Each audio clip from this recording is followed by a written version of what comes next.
السلام عليكم ورحمة الله تعالى وبركاته أخواتي الكريمات. اليوم سأقدم لكم وصفة ممتازة جدا جدا هائلة لتبييض بشرة الوجه وتفتيحها. قناع يخلصك من البقع الداكنة والتصبغات ويعطي نضارة لا مثيل لها للبشرة.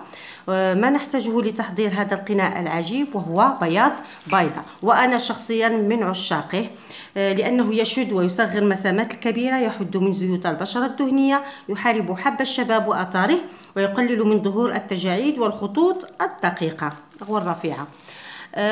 كذلك سنحتاج لتحضير هذا القناع القليل من الكركم، القليل جدا من الكركم سنضيفه على بياض بيضة، ونصف ملعقة عسل.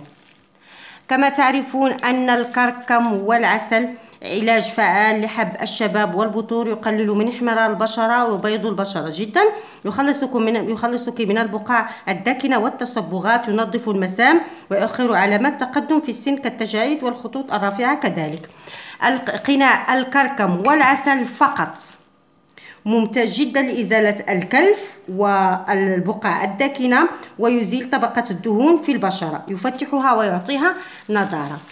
سنخلط هذه المكونات جيدا ونضيف لها ملعقتين من عصير الليمون.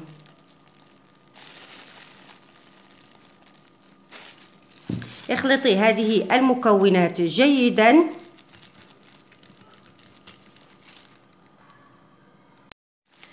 اخلطي هذه المكونات جيدا وخذي فرشاة وطبقيها على بشرة وجهك واتركيها حتى تجف، تقريبا 15 دقيقة و20 دقيقة، وداومي عليها مرتين في الأسبوع، وستلاحظين التفتيح والنضارة رائعة جدا صدقوني.